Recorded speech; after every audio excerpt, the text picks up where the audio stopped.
Okay. In hypothesis testing, really it's pretty easy.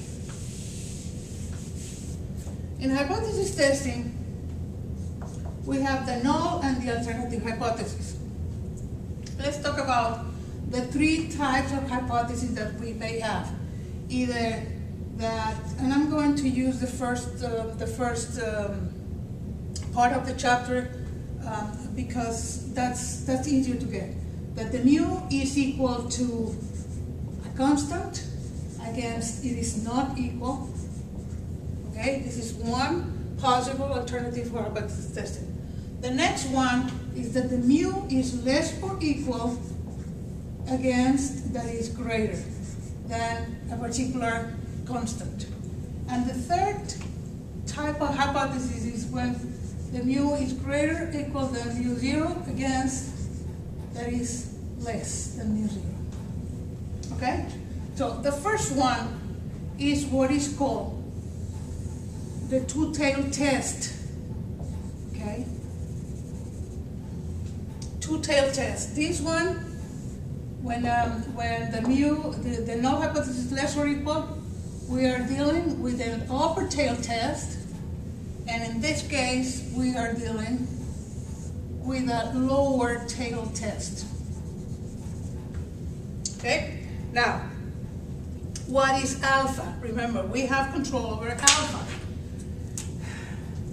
We have a confidence level, and we have alpha, right? So, if my confidence level is 0.95, then alpha is 0.05. If my confidence level is 0.99, my alpha is 0.01. If my confidence level is 0.90, then my alpha is 0.1. Okay, what is alpha over here? This is the confidence level. So my alpha has to be the shaded area. In this case, since I am dealing with a two-tailed test, of course, this is alpha divided by 2, and this is alpha divided by 2. In one tail test, either upper or lower tail test, this is going to be alpha because we do not have the tail, the other tail. And these are the only way that you can do hypothesis testing. It's either a two-tail test, upper or lower tail test.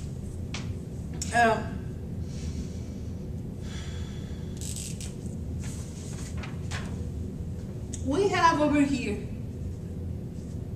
the critical values, and the critical values are the value that divides the two zones in my hypothesis testing.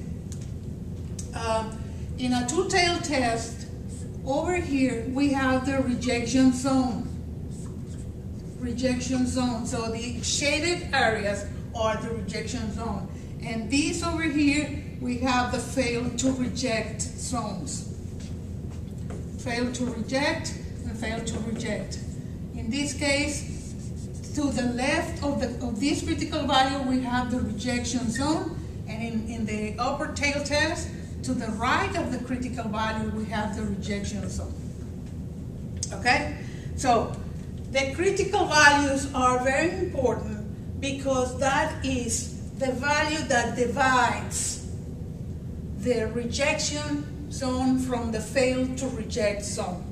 And we can have, in a one-tail test, we have only one critical value. In a two-tail test, we have two critical values. And remember, we are using either Z or T.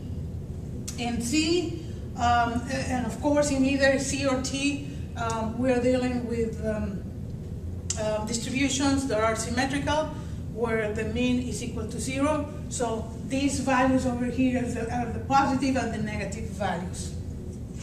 Okay, so that's it. If you understand this concept, the rest of the chapter is pretty easy. Now, let me keep going here. What are the steps to solve a hypothesis testing problem? First of all, you need to formulate the hypothesis, and be very careful to realize that what you want to test is in the alternative hypothesis, but what you're really, what you want to prove is in the alternative hypothesis, but what you are testing is the null hypothesis. So first, you need to formulate the hypothesis. Second, you need to identify which type of test we are dealing with. Okay? If it's two tails or one tail test. So, third of all, you need to find out what is the confidence level that you would like to work on that problem. And based on that, you have to determine the critical value or the critical values in case of the two-tail test. Then, after you have everything on here, you have to compute what is called a test value. And then you are going to compare this test value on these areas. And if it's in the rejection zone, then the conclusion is reject the null hypothesis. And if it's in the fail to reject, you just fail to reject. So it's that easy and that simple. Okay, in hypothesis testing, we may have two approaches to solve this problem. One of the approaches is the critical value, which I think, especially if you're doing the problem manually, is the easiest. And the other approach, so we have two approaches.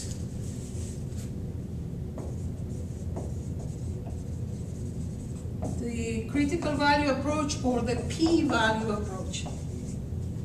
Okay, the critical value, as I said, for me was easier because you just compute the test value and then compare with the critical values over here, and if it's in the rejection zone, you reject, and otherwise you fail to reject.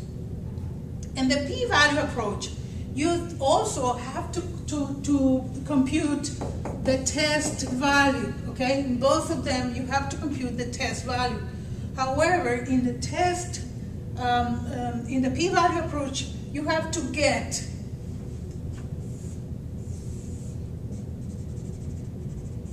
the p-value of your test number.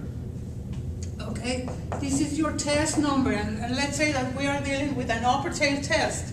This is the p-value.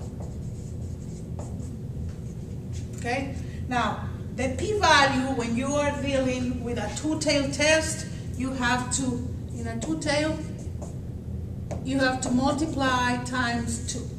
Why? Because you have to consider the other side as well as your p-value. Okay, as I said, for me, and especially when you are doing the problem manually, the critical value is easier because you don't have to get into the tables to get the p-value. However, if you are doing this with a statistical package or some fancy calculator, the calculator is going to give you the p-value. And if the p-value is less than alpha, then you reject the null hypothesis, otherwise you fail to reject.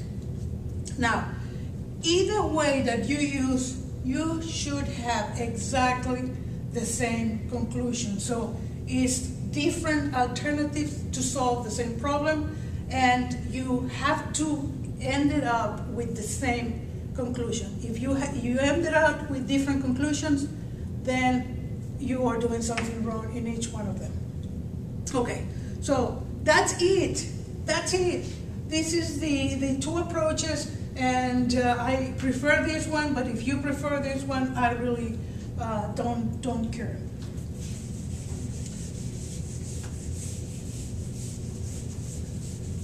Okay,